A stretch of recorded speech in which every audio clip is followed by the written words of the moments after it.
in the rotation, so let's jump on in.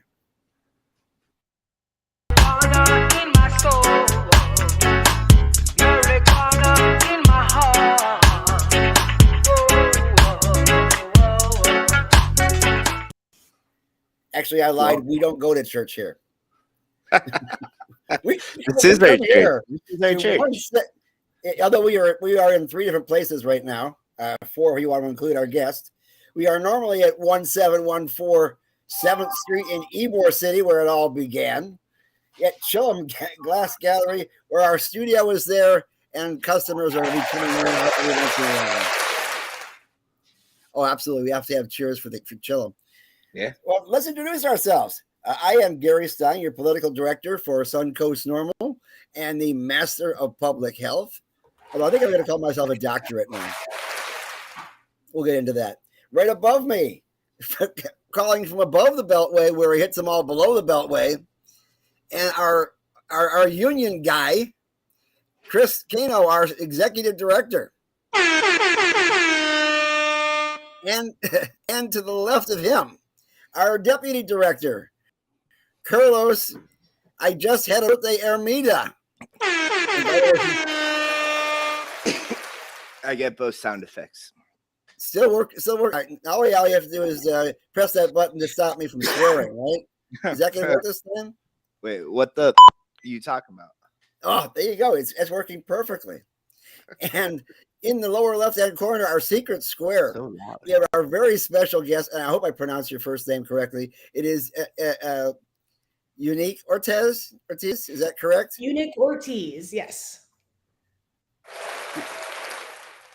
My wife is named Monique, and she's going on for years calling herself Unique Monique. So now I'm going to have to work and make certain I don't actually make that mistake, because Unique is actually running for the seat currently vacated by our good friend, Senator Jeff Brandes, who's been a good friend to the cannabis program for many years now, and the most moderate libertarian I've ever met, and a very strong person as far as justice is concerned.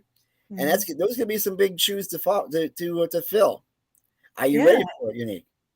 Yeah, I've worked in local government policy and organizing my community for the last 15 years.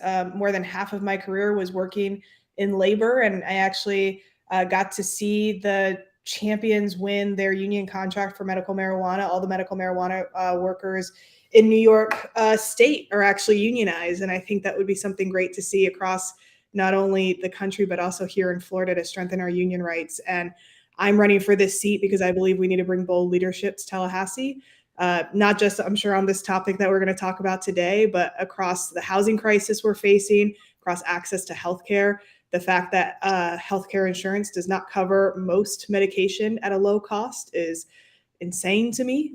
People have to choose between, buying groceries and getting the medication they need, especially medication like medical marijuana. Absolutely. And you worked for SEIU, correct? 1199? I did. I worked for SEIU for 8 years at a few different locals, including the international, organizing and working in communications. A lot of my work was built in trying to turn out what we call infrequent voters in Black, Latino, and API communities. So how do we talk to folks and meet them where they're at? People don't feel excited or don't feel the need to vote, and we want to make sure they understand that they're on the ballot. Their issues that are affecting them are on the ballot, and a lot of that work I'm taking into now as a candidate. As I talk to folks every single day, I'm going to be door knocking my community after this and reminding folks that we might not have a Kansas moment with an abortion ballot amendment on the ballot, but abortion's on the ballot. Housing's on the ballot, right? Medical marijuana is on the ballot, and our future generation and where we go 10 years from now is on the ballot, and reminding folks of that. And of course, those ballot initiatives aren't coming from the citizens. We're talking about getting people in to the legislature that will actually work on those kind of things, because we really have bootstrapped our ability to do anything in regards to ballot initiatives coming from the citizenry. And of course, when we do pass them, they tend to scrap them practically, like Amendment 4 with the felons, and the way that they have screwed that up. Yeah. I mean, we even to get something on the ballot statewide, it costs millions of dollars, right? You need to collect so many signatures. You have to, probably hire folks to try to collect these signatures, get volunteers, get a team together. It costs a lot of money to get something on the ballot statewide. And then once you get it on the ballot statewide, you're not even guaranteed that what the people of the state voted for is going to stay in its original form after the fact. And talk about really letting the voters down and making them feel like their voice doesn't matter. Talk about, we passed a $15 minimum wage amendment.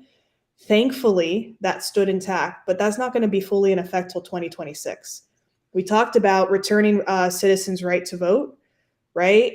Now they have to pay a poll tax.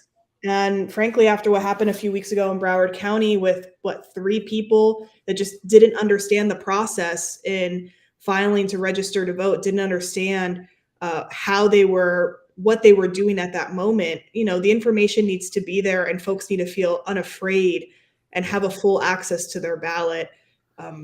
These are folks who owe fees and fines, and a lot of times for crimes they never committed. And they just took a deal and now they're owing tens of thousands of dollars back and they don't have it. So I'm sorry, I think I'm a little confused. You're saying that people in South Florida are paying to vote? No. What I'm saying is that when a returning citizen goes to file to register to vote, if they owe a fee or a fine from their previous conviction or court appearance or whatever it may be, they cannot register to vote and they cannot vote and exercise that right until those fees are paid. That was something that was added by Governor DeSantis and the Republican legislature after Floridians voted overwhelmingly in favor to return their right to vote. And I think what a lot of folks have been saying, and frankly, the majority of the state has been saying, is don't hold a vote tax against them. Imagine if you had a parking ticket and before you got your ballot back, you had to make sure to pay all your parking tickets. Imagine if you had some taxes that you just couldn't pay and you were paying over a monthly time, but then they held up your right to vote because you didn't pay that fee, right? There's no other application of that to anyone else in society. They should be allowed their right and access to their ballot. Agreed. Yeah. Makes perfect sense. And you've gotten a lot of endorsements from the various unions around town. Mm-hmm. And I thought it was really impressive. You had endorsements from all the last couple mayors of St. Pete's. Yeah, I've been very humbled by the outpouring of support. We launched this campaign over a year ago with Senator Brandis being term limited and vacating the seat. We know we have a very long road to walk down to win in November, but it's doable. And folks have seen the work we've done and entrust their endorsement with us. I've never run for office before. I'm not a political choice to run for the seat. I'm literally just someone from Pinellas County who's happened to work in this field for a long time, saw a path, not to win, but saw a path to actually have someone stand up for the community here in Pinellas County. Pinellas County also happens to be a bellwether county of Florida. In a lot of respects, the way Pinellas County goes, so does the state. So hopefully if we win this seat, it's going to be telling if that's going to be enough to also win statewide. Well, you've been involved in community organization for quite a while, and especially unions. That is politics. It's just a different venue, but it's definitely politics, isn't it? Mm-hmm. Yeah, I mean, call it politics, but for me, I've been very honored in my career to be able to stand up for healthcare workers whose work sites and bosses decided that in their next union contract negotiation, they wanted to take away their healthcare insurance as a way to come to the table. These were nurses. These were hospital workers. The choice of the boss was to say, hey, you're not going to no longer have any healthcare coverage. I was honored to be in that fight with them, honored to be in the fight for 15 across the country and win those battles of city to city and state to state. Honored to be a LGBTQ rights advocate and advocating for my community. I'm openly gay and would be the first, hopefully, along with Janelle Perez, the first openly gay women elected to the Florida State Senate. Worked on environmental issues, voting rights, and the list goes on. So a lot of folks may call that politics. I call things like making sure insulin is not bankrupting someone monthly is just the right thing to do. And if I had a choice in my career, that's where I'm going to have it. Fantastic. And where else have you gotten endorsements from? We've been endorsed by the Sierra Club. We've been endorsed, obviously, by the unions, SEIU, AFL-CIO, AFSCME, the Teachers Union here, Florida Educators Association. We've been endorsed by Latino Victory Fund, LGBT Victory Fund, Florida Rising, Florida Immigrant Coalition. The list, we've been humbled by over 75 endorsements from organizations and elected officials, not only in this district, across the state and across the country, because this seat, though it's seen as a local race and it's a down ballot race that we have to make sure folks actually go past the top of the ticket on their ballot, we know that this seat not only has statewide implications, we're seeing the effects of a national implications by the Florida State Legislature. What they did this past session with the Anti-Woke Act, with the abortion ban, with Don't Say Gay, and any number of pieces of legislation, we've seen copycat bills happen across the country because they say, oh, Florida can do it. So if Florida can do it, how far can we push it in this state? How far can we push it in this state? I'm running for this seat to try to stop that. We don't need to spend time on bills that are literally just funneling our governor's run for president, because that's what he's doing for right now. He has his eye on 2024. He doesn't have his eye on the state. We need legislatures that are going to focus on what is happening right now with Floridians, focus on actually doing something about the housing crisis, whether you're a tenant and your rent's going up, whether you're a homeowner and your home insurance is going up, or you're a small business trying to build houses and you can't get the supplies you need. Those are the issues we have to focus on. Small business, making sure our state actually has a plan for the environment. We're not seeing that right now. We were very lucky to have Senator Brandes as a moderate Republican in that seat for the last piece of a decade after he left the House. And we were able to work with him on a number of bills, including this last time we actually wrote a bill that he passed as an amendment that stopped all the licenses from sitting on their licenses and not actually producing. And so we're going to be leaning on you to try to get my door's open. Very common sense bills in. One of the things that we have concentrated on for years now, of course, is the worker protection, which basically allows you to be able to have a job and a medical card at the same time, which seems like a no-brainer, because actually, if you have medicine that makes you healthy enough to go to work, that should not preclude you from getting to work. And so we've been trying to push the worker protection for years now. And as Chris can tell you, we were up there at the middle of the night watching them to do the last couple of days of session, and they shouted that amendment down without even thinking about it. Yeah, it gets very, very frustrating. And I know how frustrated that Senator Brandes was for the last couple of years, because he really did champion some excellent legislation. And of course, he did manage to get a lot of things in regards to autonomous cars over in Pinellas County. And we're hoping that you continue along with those lines. What are your basic? You've been talking about a couple of things on your platform in regards to housing and insurance and things of that sort. What else is on your platform? So one of the things, and sometimes folks can see it tied to the issue of actually fully regulating and making legal all cannabis, is fully funding public education. You know, a number of states have done this across the country, and I'm not sure why we're not putting A and B together here, that our teachers right now are 48th in the nation for pay. They're paid $14,000 less than the national average, and Florida is in the top 5 for cost of living in this country. Republicans are taking a victory lap right now because they gave teachers a pay raise that brought them from 49th to 48th place in the nation's pay band. We shouldn't be proud of that. Our educators and all school staff need to make more and need to make enough to afford the cost of living in the communities they're serving and teaching in.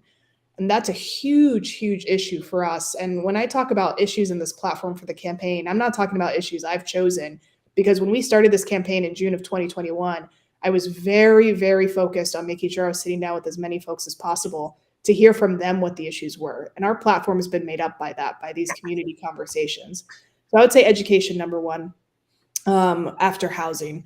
I would say, I guess, number 3. I'm going to stop you real quick before you go to your third one. I'm listening to what you're saying. If I were to look at it as an equation, it would equal to Floridians are going to soon be too stupid to figure out how to live here. You know, I wouldn't say that. I get what you're saying. You're being cheeky, but I wouldn't say that. I would say we're not thinking the long game. We have a Republican legislature and a Republican-controlled administration in Florida that are focused on the next 2 years. Mm-hmm. And that's it. If we had a leadership that was focused on this generation and then the one after it, we would fully fund education. We would fully fund undergrad education and 2-year trainings and associate's degrees. No student would have to get into debt. And what President Biden did this week, I thought was a great first step, but I would love to see the steps that come after. We would have a fully funded and thought out environmental plan. Pinellas County in this state is surrounded by water, right? Except, the north, but surrounded by 3 bodies of water.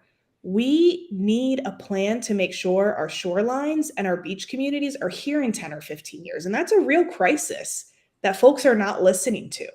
This state is not fully funding housing, education, the environment, our infrastructure.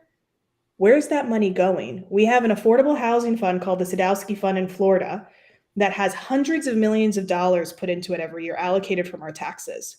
And in session by our state legislature, controlled by Republicans, they continue to remove those funds and put them elsewhere. And we're not seeing that. There's no transparency there.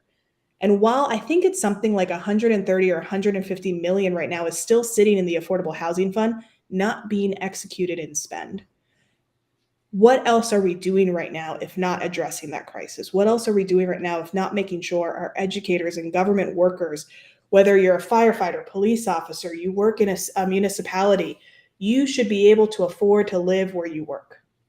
And right now, the average pay for a public school teacher is $47,000 or $51,000, somewhere around there. In St. Petersburg, you need to make closer to $65,000 to afford to live in a 1 or 2 bedroom apartment based on rent or cost of living. That's nowhere near. That's a huge gap for someone. So, they want to scream about, gas prices. Trust me, I'm pissed too that $100 a month of my money is going to gas now that I wasn't accounting for back in January. But let's talk about the larger picture.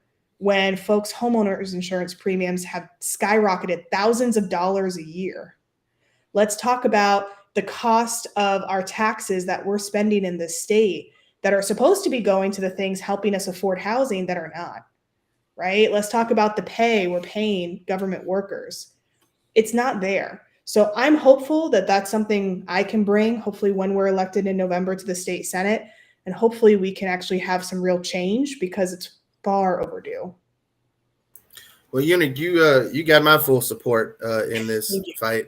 I do want to ask, just some clear, direct questions. Number one, and you touched on them, but do the people of Florida have your support when it comes time for us to move forward with full legalization and decriminalization of cannabis? Yeah, well, so you missed one part. It's not only full legalization, it's not only full decriminalization. I also feel we have to talk about reparations for those who have sat in private prisons, and let's call it what it is, for generations. We've destroyed communities, we've destroyed families. We need to also look backwards and make sure we're helping those as well. Because right now, it is Black and brown folks that are being arrested and incarcerated at a higher rate, and it is white-led companies that are profiting off of this industry more than anyone else. And we have to talk about it from a racial lens. Well said. And that actually gives me into a quick news update that I have here for us. And that is analysis in the JAMA Health Forum shows that racial disparities in marijuana possession are becoming more pronounced in prohibition states. And this is examining this over a 20-year span. So, and if folks want to learn more, you can actually check out the actual article through the National Library of Medicine and the National Institute of Health looking at this and how cannabis policies are, affecting arrest rates. You'd think things would start changing. You'd think that they would go in the right direction, but they continue to go in the wrong direction. What's the impetus that can change that? Well, I think the impetus is electing people like Eunice, I think the impetus unique. It matters that we put the right people in office. I mean, far too long, and I'm going to say this very clearly. For the past 3 to 4 years, Gary, all the struggles we have had in this industry are because of Ron DeSantis and the Florida Republican Party. Plain and simple. Carlos, you were in the room with us when DeSantis first got elected, and we met with his administration. And we had a laundry list of items we expected them to address. And the disdain and the dismissiveness of his staff, you called it out. And for someone who's not political, you could tell it. It was visceral. It was in the room. They don't respect patients. Weirdos. Yeah. I as much as I want to say that this isn't a political thing, that this isn't a party thing, that in Florida it definitely has been. You look at the cannabis movement, and like the cannabis movement hasn't been perfect, and we haven't done everything right. But we've made a lot of headway, man. Like we've had quite a bit. Like we've decriminalized in the majority of the state. Civil citations. We have medical marijuana. We put it in the hands of our legislator, and they let us down. Plain and simple. Yep. And the latest thing coming out of the DeSantis administration are caps on patients of medicine. And Carlos, if you could just share the screen real quick for our viewers so they can really understand what we're talking about. The Office of Medical Marijuana Use has used emergency rulemaking power to arbitrarily and unilaterally cap patients' medicine. And for all of you out there who are medical marijuana patients, if you're seriously someone who has a major form of cancer, 200 milligrams a day of THC is not going to help you with your cancer treatment. Not at all. If you're someone who is a regular smoker and you use it for anxiety or PTSD, 2 grams a day of flower, I mean, that's like what? Maybe 1 or 2 joints or maybe 1 blunt at most. 2 grams a day. Come on, Ron DeSantis. What the hell? There's a lot that we can say about our system that's bad, but one thing that I can say that is great is that RSO is so readily available to our patients. I've traveled to a couple of different states that allow both medical and adult use cannabis, and it's harder to find RSO, man. It really is. And like this is an obvious like pushback. Because, I mean, the typical RSO dose, right? I mean, it changes over time, like it's a regimen. But you want to end up with about a gram, about 1,000 milligrams of THC a day. There's no way that you can end up like that with this. There's no way. Now, for Eunic's benefit and for other people around our listening viewers who aren't totally familiar with RSO, RSO is short for Rick Simpson oil. What it basically is a concentrate made from the entire plant, from bud to root, and it gets the full entourage effect of all the cannabinoids in the plant, and including the cholesterol, the chlorophyll rather, which makes it taste terrible. Cholesterol. But the fact is, it works fantastic for cancer and so many other things because it is the entire plant exactly the way nature intended it, and not some of these concoctions that a lot of MMTCs are coming up with right now, which are basically they take a terpene from some food and they add in some THC from some other source, and they get what we call hot dog water, which is essentially it may taste like a hot dog, but there's no hot dog there. And that's why it's important to have RSO on the regimen and enough for people to be able to save themselves from their cancer. Yeah, you can say whatever you want about our system, right? The fact of the matter is the way this system is set up. If you got a debilitating medical condition and money, you can benefit from cannabis in this state, right? Yeah. So now they're making it so that you can't even benefit if you have money. Like that's obvious to me what's going on. Well, and that was something we were talking about previously, which was the cost of medical marijuana is sort of reserved for those with means. And what about those who cannot afford the prescription? Medical marijuana, insulin, whatever the prescription is, it's all medicine. And if you cannot afford to have your medicine, why should someone who does not have the means not have access to the life-saving healthcare they need? When I first started working in local government, it was in 2008 in New York City. It was at the height of the recession. I graduated from the University of Florida. I was originally from Pinellas County, went to UF, went up to New York. That was the only place I could find a job, City Hall, during the recession. And one of the stories we heard from a constituent, she's like, this was before the Affordable Care Act. She goes, I don't understand. I really don't have the money to walk into a hospital. Where can I go to get free healthcare? And there were some locations in the city, but it was so much more limited than it is now. We're now fast forward, still the cost of healthcare is still very expensive, but then you add on the cost of the prescription drug, right? Whether it's insulin, medical marijuana, or whatever it might be, no one should have a barrier to it because they can't pay hundreds of dollars for a week or a month's worth of their prescription. I hear you get free healthcare in Rikers. Well, Gary, that's a good point. We had Tommy Chong on the show, and he talked about how he met guys in federal prison who would, when they were getting ready to get out, would calculate what type of crime they would need to do to come back just so they could afford their health care. Because we literally have people in this country realizing that in federal prison, you get better health care than anywhere else because it's required by law, and that's just sad that people with cancer, people with chronic debilitating conditions are like, I'm going to have to reoffend so I can come back and get my medicine. We have actually interviewed a number of people who have spent decades in prison for basically a nonviolent offense. And they say the same thing. If I cannot afford my medicine, I will probably want to go back to prison. Because they feel at that point in time, it's the only avenue for them. And we talk about recidivism all the time. I mean, cannabis can be a nonviolent crime, but people don't always come out of prison the same way they came in. Mm-hmm. And Jeff Brandes said this constantly, that it wasn't so much, it was punitive, but it was supposed to be rehabilitative too. But we don't see the rehabilitative. What we see is the punitive. And we see people coming out and actually becoming more criminal and when they come out because they're upset. Number one, because they've been 4 decades at a place with no air conditioning in many cases. And they just have had it so rough. They come out less gentle than they were before. Yeah. Well, Gary, that's something Miss Ayala had touched on a few weeks back. She said that in Florida, we've dropped rehabilitation as the purpose. Like being in jail in Florida is strictly punitive now. There's no focus on rehabilitation, and we see that in the cutting back of programs. I mean, you can't even get a degree anymore in prison. It's crazy how they have restricted the ability to even think that you can have a life after you've gotten out. And we touched on it here today on this show. Those 20 people that Ron DeSantis has targeted for arrest for illegally voting, many of them got voter registration cards from the supervisor of elections. They thought they were cleared to vote. Mm-hmm.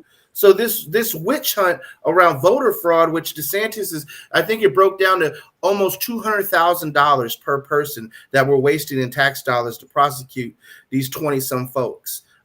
It's ludicrous. It's insane. And this guy cannot continue to be our next, our governor. But more than that, he's been enabled by a legislature to push his agenda. And that same legislature has done jack shit for patients. Mm-hmm. So if you're willing to step up and support, like we said before, the decriminalization, legalization, you've even thrown in there needs to be reparations. And the last part with affordability, we need home grow in this state. Mm-hmm.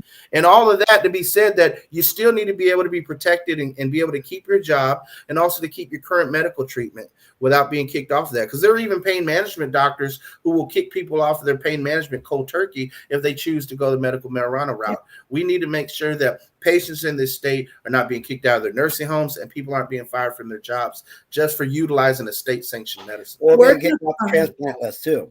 Yeah, and we're going to find a time within our lifetime where there will be a shift, like there has been with every other issue. You can take other, polarizing, I will use air quotes, polarizing, Fight for 15, LGBTQ rights, abortion, right? There's all these issues, and we throw the legalization of marijuana in with it.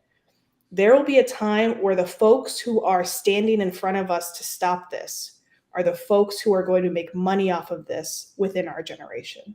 Because they're going to turn around, they're going to flip, and they're going to be the ones that try to ride the train on this. Mm-hmm. And what we need to do is make sure if everyone has access to a ballot, if everyone has their voice heard, if everyone can vote, we can make this happen sooner rather than later. I'm really excited to see it in my lifetime. I would hate for my future children or my children's children to have to keep fighting this fight for something that should not be an issue to fight about. The science is there. Doctors are on our side. There's no reason why this should be something that's so held up and something that's taking so much energy, when again, we have so many other larger issues to tackle. This seems like something that is pretty straightforward and easy to jump on board with. Now, this last election, Ralph Masulo did not qualify for the ballot, and he was the last remaining physician on the legislature. Mm-hmm. And that means we have no physicians on the legislature. However, everybody should be good to know that everybody thinks they're a doctor in the legislature. Kind of like what happened over the last 2 years, where everybody on the internet all of a sudden became an epidemiologist, they became a lawyer, they became a doctor, they became a scientist. Well, our legislators for a long time have considered themselves doctors for the longest time. And this last emergency rule that came out there is part and parcel of that same attitude, that they believe that they know more about medicine than the people who know about medicine. It's the constriction of rights based on ignorance more than anything else, or based on a need to regulate more than is necessary. Yeah. And it continues on and on and on. What can we do to resolve that? I always hold the belief in all of my work. I always hold the belief that if you're writing some policy that's related to healthcare, medical care, you don't do it without doctors at the table, and doctors of different mindsets too. You need to not live in a bubble of your own beliefs. If you're doing something related to the environment, I want an environmental scientist at the table. If you're doing something that is going to affect the Black community, here's a thought. Have the Black community at the table so they can figure it out with you, right? We want the people who are most affected, or the folks who are the expert knowledge people that are in that space, should be at the table helping to decide these issues alongside legislators. Well, just so you know, you're surrounded by a bunch of folks like that. We have bills available for not only worker protections, but also patient protections, so you can't get kicked off the transplant list. We also have a bill on expansion of qualifying conditions so that more people will qualify for the medical program. So without the doctors having to do mental gymnastics to make that happen. And reciprocity. Tourism is one of the biggest things that this state relies on. And yet many people don't go on vacation because somebody's sick. And if people can not have access to the medicine when they come here, they won't come here. They'll go to Colorado and they'll freeze their butts off, or whatever else they want to do. Yeah. But we should have reciprocity where anybody who comes to this country, to this state, can have access to that medicine that we happen to sell. That would be an increase in sales also for our MTCs, but it'll also allow for greater tourism. And I can't understand why they have been pushing back against reciprocity all these years as well. So we have a bill for that. You know, as Senator Warren says, we have a plan for that. Yeah, and we'd be more than happy to step in and give you the benefit of our expertise and our experience.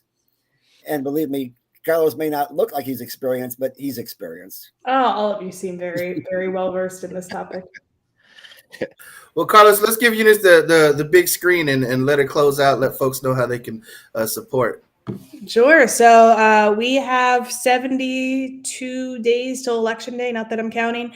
And the best way folks can support, if you're here locally and you can give your time, we have volunteer opportunities. Our website, eunicforflorida.com, EUNIC. If you can give your treasure, we are a grassroots donation campaign. We are raising the funds needed to continue to hire staff and pay for what we need to get across that finish line in November. And if you have talent and you want to join this campaign, just feel free to reach out on our website, eunicforflorida.com.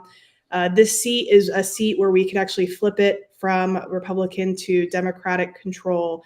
And for me, it's really more of a flip for a leader who's actually going to focus on the issues that we've been talking about during this podcast: housing, education, the environment, and yes, hopefully one day fully legalizing marijuana and make it accessible to those who need it medicinally. So I just appreciate you all having me on today. Really appreciate the conversation, and hopefully after November 8th, continuing that conversation in Tallahassee. Okay, very good. Any quick things you want to say about your opponent that separates the two of you without being too nasty? No, I'm not a nasty person. You know, he's a Republican that is following, has followed the leadership of Tallahassee, and for folks that have been following what's going on in Tallahassee, then I think that explains it all. That's pretty damning in of itself. So that's good. All right. Well, folks in the Tampa Bay area, especially in the St. Pete region, Eunic Ortiz should be your pick for state senate. Let's put someone in that seat who we can count on as an ally. Thank you guys so much. Appreciate it. Yeah. And, as people like Eunic, there are so many things on the ballot. Like she said, there's housing, there's women's rights on the ballot. And one particular thing around women's rights and medical cannabis that always astounded me is that out of all the 33, 36 states that have legalized some sort of medical cannabis, I believe it's like less than 3 that actually allow pregnant women to utilize medical cannabis. And the reason I bring this up is because a recent survey showed that cannabis is a more effective prescription antiemetic for hyperemesis gravidarum. And that's the severe nausea and vomiting, morning sickness, if you will, for a lot of folks. And understanding that cannabis is much more effective. And this is coming out of the University of California, out of UCLA, and in conjunction with the Hyperemesis Education and Research Foundation in Oregon. And they had surveyed 550 folks who suffered during their pregnancy, and 96% said they used prescription antiemetics. 14% said they used cannabis. 71% of those who acknowledged consuming cannabis said they did so because the prescription medications were inadequate to manage their symptoms. So, we always talk about, and you see this all the time, this whole thing on the right around trying to protect the unborn. But the fact of the matter is that what about the moms? What about the people who are sick? And even then, that constant vomiting is not good for an unborn child either. So, cannabis itself and cannabinoids have analogs in the human body. This is not the 1980s where, the egg commercial and a fried egg is what people think when they think cannabis. No, cannabis is a healing substance. And what's so much study in Jamaica where the pregnant ladies, a 30-year-long study in Jamaica that showed pregnant women who used cannabis in utero had babies that were smarter and had better reaction times than babies that weren't. Mm-hmm. And so much so that when we say cannabis is medicine, it's not just THC, but a recent study and data published in Frontiers in Physiology coming out of Hershey, Pennsylvania, showed that CBG, cannabigerol, actually lowers blood pressure in some preclinical models that they've developed in mouse with a team of researchers from Penn State College of Medicine, looking at the cardiovascular impacts of CBG. So we're still on the cutting edge of research. And in this country, we still have this federal prohibition that is still affecting research. And we still have all this political propaganda out there that is preventing sick people from getting access to life-saving medicine. And it's ludicrous. And we have to do more to stop it. Now, I was wanting to start up a new segment possibly next week called I Highly Disagree. I wanted to go ahead and get a little editorial one. And so I'm going to give you a little taste of that right now, because we supposedly have a medical program here in the state of Florida. Well, I highly disagree. We don't actually have a medical program per se. Yeah, it's got the structure of a medical program, but medical programs, number one, they don't restrict their patients' access to medicine. That doesn't make any sense, especially with this current new emergency rule where they're actually constricting the ability to get the medicines they actually need. And we're not treating it as a medical situation. Number one. I'm sorry, Gary. I just to go into your strongly disagree. That is directly from the DeSantis administration? Yes. Yeah. So like Ron DeSantis is putting this down. Like that's basically like handed down from it. They asked for an emergency rule to be written that allows to constrict the amount of everything else but flour, which means we've already constricted flour with this strange 70-day flip thing. Let's go after all the other ones, especially the ones people use on a medicinal basis, because not everybody uses smokable flour as their path for medicinal use. And again, this goes again to the fact that we are constantly not treating this as a medical program. And to be honest with you, the MMTCs are not treating it as a medical program either. You look at all the ads out there, they don't talk about this is better for headaches, this is better for high blood pressure, this is better for this, that, or the other thing. What they're saying is this will get you a better buzz. This will get you this has higher THC and you'll love it. You know, this will get you the best buzz you have on a Friday afternoon. That is not statements that come from a medical program. They come from a recreational program or what we call an adult use program. We will get to an adult use program eventually. But for those people who use this as a medical program, they're not getting the information they need to stay well. And that is a great concern to me. My father was a pharmacist. He always said that the pharmacist was the last person that you talk to make certain you understand what your medicine's all about.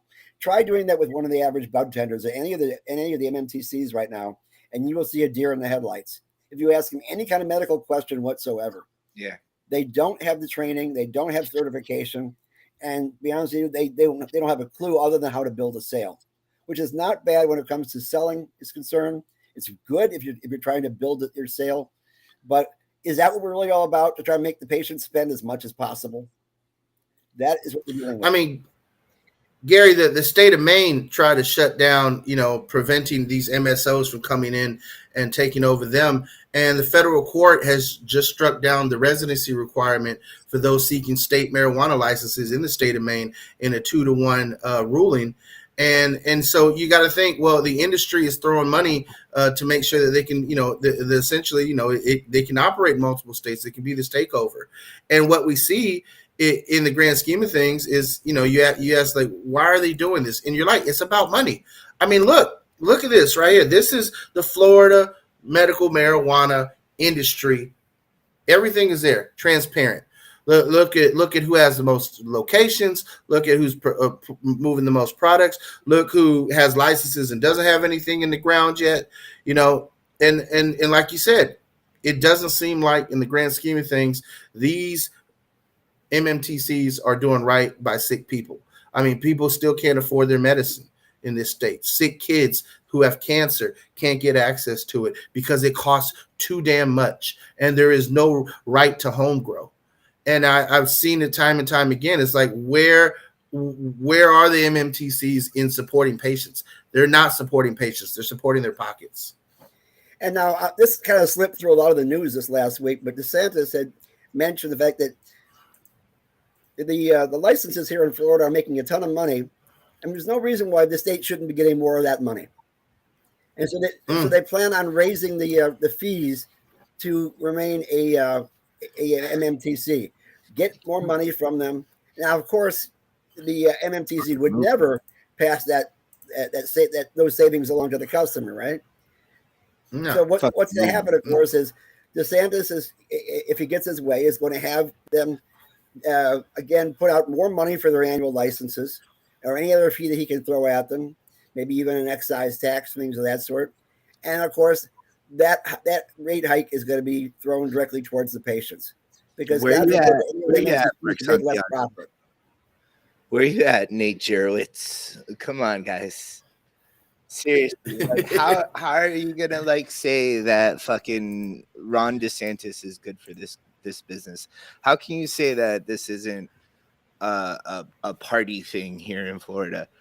I mean, come on, look what just happened. Like, why aren't these people talking? Why aren't these people saying anything? Why aren't these people outraged right now?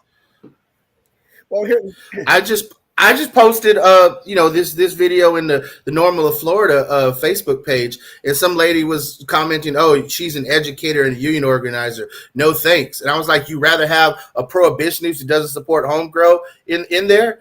And they're like, well, I'm not going to vote just on the basis of medical marijuana laws. And that's why we don't have shit changing. Because as I said it before, the LGBTQ community has never once equivocated. If you're not on our team, we will make sure your ass is in an office. The cannabis community needs to coalesce. It needs to take its lessons from other groups and other movements. And plain and simple, if you're not in support of ending prohibition, if you're not in support of helping sick people get reliable and safe access, then why the fuck do you want to run for office? And why should we support you in any way, shape, or form? Right. And that is a point I want to bring up now too, and that is, of course, we just finished the primaries, and of course, I was a little shocked that Charlie Crist won by as much as he did. I knew that he had a bit of a lead. There was some really confusion in the polls.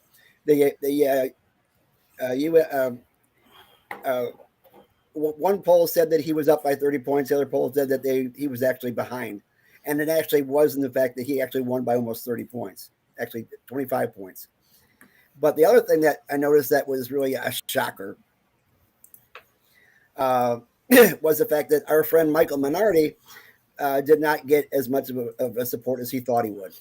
I mean, he thought that because he was pro-cannabis and running as a Republican, that those two things would coalesce and that would jet him right into the primaries. And actually, he ended up third, and it was a far third, because that just didn't happen, because people just didn't flip that lever the way he expected them to. Don't always expect the voters to just coalesce with what you're thinking when they have somebody else telling them what to think. Well, the other thing is you actually have to put into sweat equity. You got to knock on doors. You got to make the phone calls. You got to go out there and really be in the thick of things. It's not enough just to pay the filing fee, have your name on the ballot. It's not enough just to run ads on social media and such. You really got to get out there and get your name recognition. And then more than that, you have to be genuine. I lambasted him last week for going all pro DeSantis. And I'm just like, that just doesn't seem genuine to me. As anybody who wants to be a mover and shaker in this movement and wants to represent and stand up for patients, to all of a sudden back to one guy who we have just said has stalled the progress of this industry in pro-patient legislation alongside his own political party for the past 3 to 4 years. So in other words, the voters just weren't buying it. They weren't buying that he was pro DeSantis and he couldn't ride that coattail. It just was not there. The emperor had no clothes to hold on to. The emperor shouldn't. Never mind. I'm not going to finish that sentence. Never mind. I almost let it go. Never mind. Never mind. Look, point being is that look, I've run for office twice, and I'll tell you this much. Number one, you need to get out there and you have to be dedicated. Like, it is hard to have a full-time job and run for office. Like, running for office itself is damn near a full-time job. So that means that you need money. You got to be able to pay your own bills, and you got to be able to raise money and have that money to get out there, to get your name out there. And then more than that, if you come from working class background, then all in all, you're going to have to spend a lot more time on the phone and a lot more time putting in the sweat equity, because running for office is something that, unless you're someone who can throw $200,000 at one of these races, you're not going to win without that level of finance or putting in the equitable amount of sweat that you have to do. And the organization. That is so important, to have a proper ground game.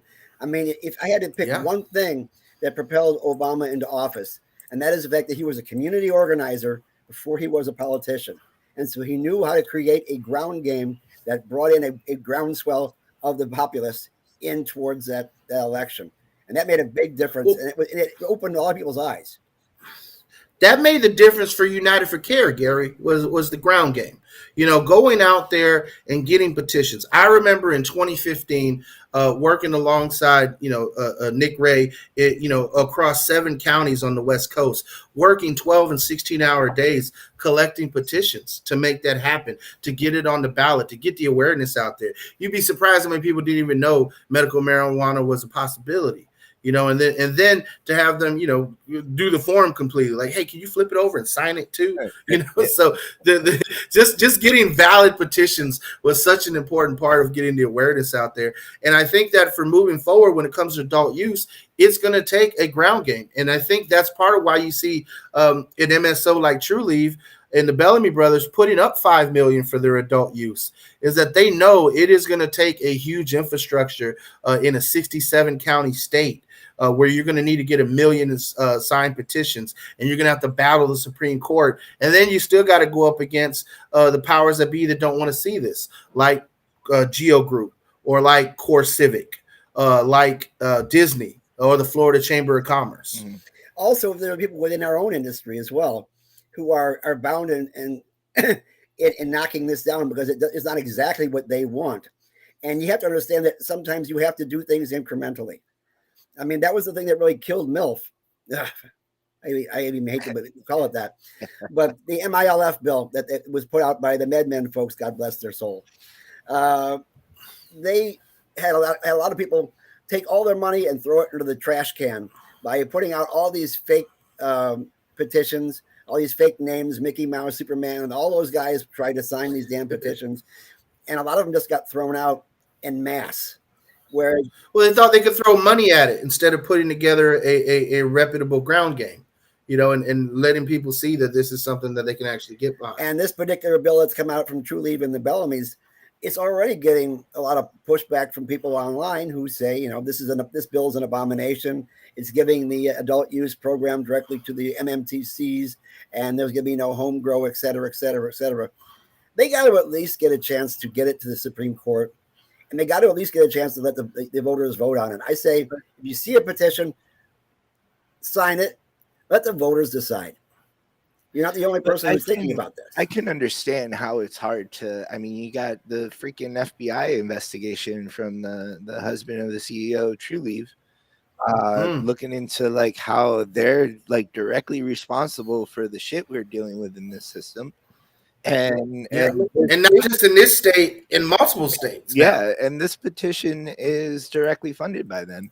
So I mean, I can understand being wary of it. I mean, a lot of people are saying that they don't like it because there's no home growing, right? And yeah, okay, you guys have actually already explained to me that it's got to be a single issue thing, and that DeSantis kind of fucked that all up.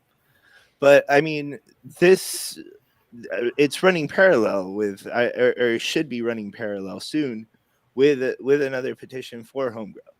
So, I mean, it's possible that we could get both of those in, but, I got to play the devil's advocate here and just be like, well, I mean, if we're in with the DeSantis legislation, we're going to see the same bullshit. Like, we're going to see this system fucked up no matter who puts forth the petition initiative.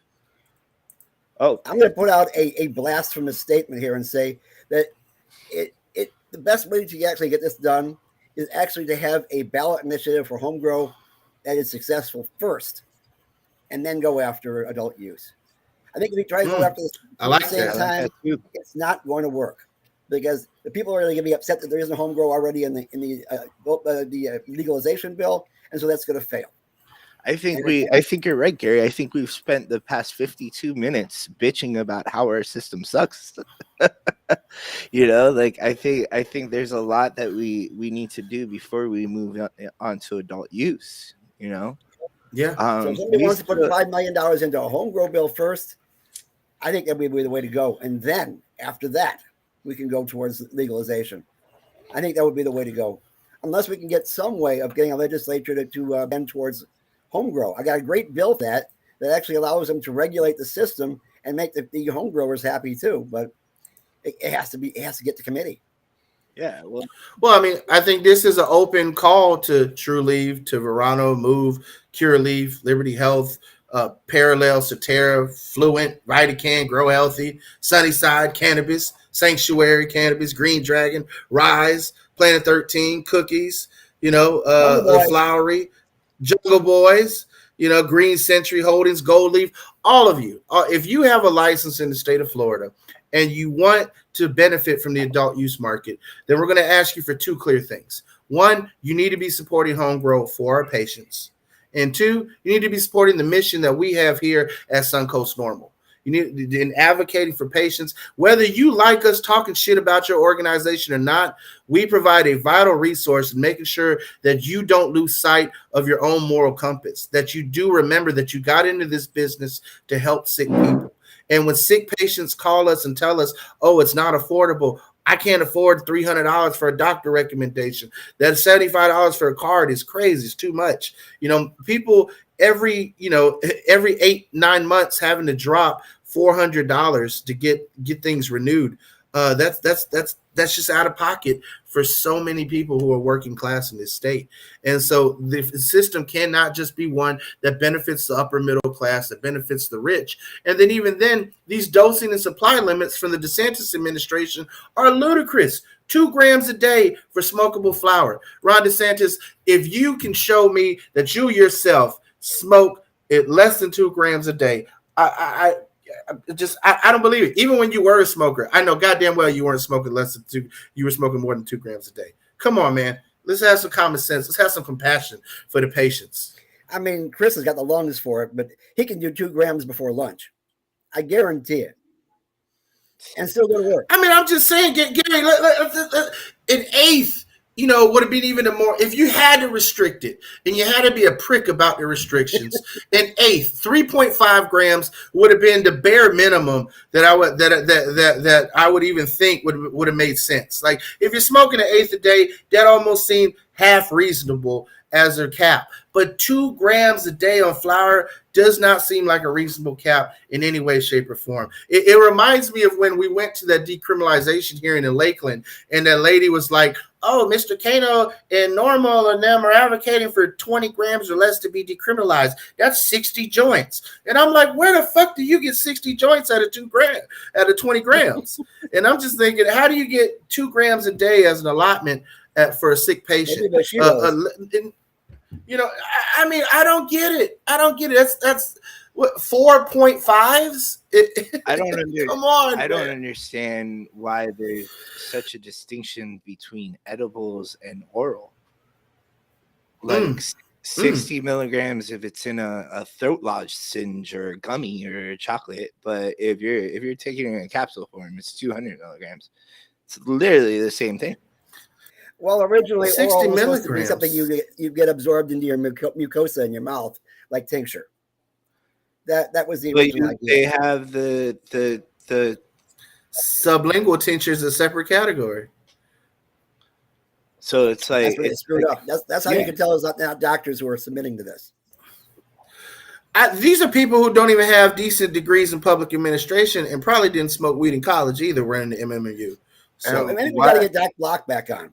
Why are they so into like 195 milligrams to stick up your butt? Like why is that okay? Like why are they doing that aside from topical? I'm just saying is that when you run out of your 2 grams of flour, I guess shoving up your ass is the only thing you left for the rest of that's all you can do. That's how the DeSantis administration feels. After you smoke your 2 grams for the day, take it up the ass is what they're telling you. I have an allergy to the thought of suppositories. That's essentially how you can go through a cancer treatment in this state. You have to smoke 2 grams of flour, eat 60 milligrams of a gummy, 200 milligrams in a capsule form. There's of RSO difference between tinctures and sublingual tinctures. So you got to do a sublingual, and then you got to stick the rest up your butt. And hope that's enough to actually hold the cannabis at bay or cause the cancer cells to die. Yeah, I don't think it's enough. Well, they lose the fact that cancer treatments have to be targeted. I mean, if you got butt cancer, you need to put it up your butt. That's basically where it comes from. Yeah. And to be limited to 195 milligrams of THC per day, I mean, if your dose needs to be 500, I mean, come on, that's not working. These caps are not they weren't rolled out democratically. They're used under emergency rulemaking power. The DeSantis administration didn't even have to get a check from the legislature.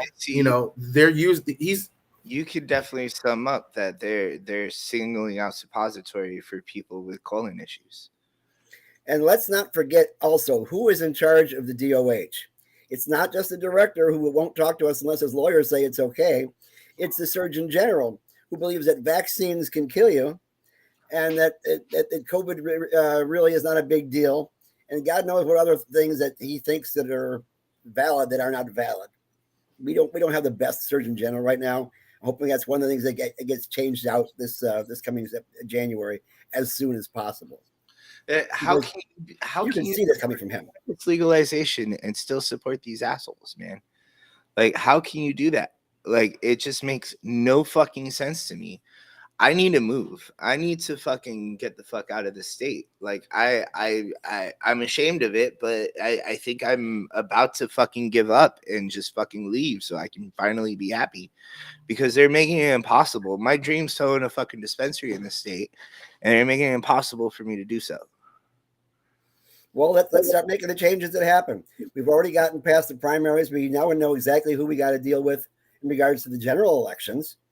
And we lost some of the people that we interviewed. That's unfortunate. I mean, Eddie Geller, as funny as he was, came in third. Mm-hmm.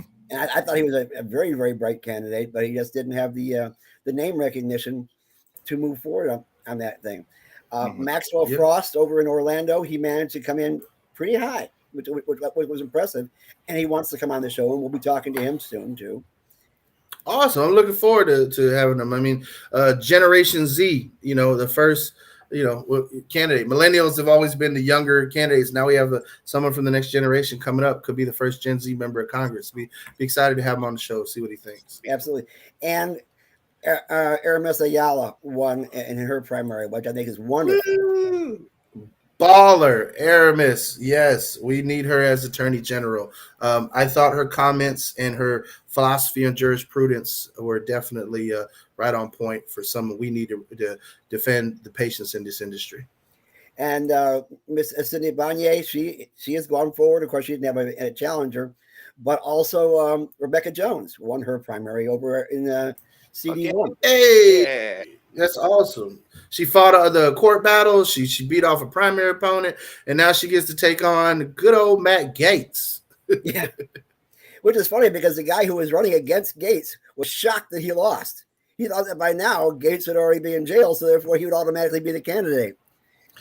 Oh, wow. I saw something on the internet the other day that made me laugh, and it said, if you're a late bloomer, don't worry. Matt Gaetz didn't get his first high school girlfriend until he was 40. Well, on that note, so how do people join Suncoast Normal and become part of this movement and make these things happen? Because we do need a group of people to go over there, go to Tallahassee and make these things happen, because we will be there. That's right. We are a membership-based organization, right? And if you're someone, you're listening to the politics that we're espousing here, the people that we're interviewing and stuff. Again, if you have a candidate you want to see come on the show, invite them to come on the show. Be a part of the community. Join the community. All right. We're a community-based organization. We fight on behalf of our members. Our members help direct what we're trying to do. And if you want to be a part of this, even if you disagree with me, you disagree with Gary, disagree with Carlos, we want you to become a member, all right? Our membership has Republicans in it. It has libertarians. It has some flat earthers, for crying out loud, all right? But the vast majority of folks all agree that we want to have a safe, affordable medical cannabis system that is producing safe, quality medicine for people. And if that's what you want to see in Florida, then you need to become a member of Suncoast Normal. Go to suncoastnormal.org, go to our membership page, sign up. Once you sign up online, you can go into Chillum, ask to pick up your membership pin and your membership card. They're there for you, and you get a 25% discount at Chillum every time you show your membership card. So there are some great benefits that we appreciate Carlos as our deputy director and also as the proprietor of that establishment, giving us a home, a studio, and doing so much for this movement. Gary has put in so many unpaid man hours into advocating for patients. All right. Look, I'll tell you this much. The day we become the type of organization like the United Way or one of these other huge nonprofits that has, $1 million CEOs, trust me, Gary is someone who is well deserving of every penny that this organization could be willing to put into him. But for right now, we want to be able to at least put some gas into the van so he can get up to Tallahassee. Again, everything we do goes into our advocacy. I don't take a check for this. Gary doesn't take a check for this. Carlos doesn't take a check for this. So if you want to be part of an organization that is always putting patients first, join Suncoast Normal. More than that, we also have a Patreon page as well. And our Patreon page is to go to support the rotation here and continuing to allow the rotation to grow, as a show, in our production value. Carlos does not have a degree in radio production, and he has been one of the most amazing producers in all of this. But we want to continue to make the show bigger, better, bring on better folks. I mean, we've had some amazing guests on this show. And so Go to patreon.com/suncoastnormal. Go to the membership page. You can sign up and be a patron for $5 a month, $10 a month, $20 a month. There's great benefits for every level. But all in all, support the work that we're doing and let's make it happen. Also, if you're watching on YouTube, hit that subscribe button and go ahead and like our videos. We want to continue to make sure that we can grow our following. And if you're following us on Facebook, social media, Twitter, Instagram, by all means, continue to support our social media advocacy and be a part of the movement. Yeah. Is there anything else? And that is where we stand, guys. We got another week in the can. We got some great guests coming up in the next couple of weeks. We got Keith Stroop, one of the founders and current general counsel for National Normal, to give us the full layout of the land as to what is going to happen to us nationally going forward. Looking forward to that. Yeah. Indeed. And also, we've been invited to join National Normal live on their regular show. So, you'll get an opportunity to see you guys here in the rotation on National Normal's live show pretty soon as well. Dang. They're following our lead. Bye, everybody.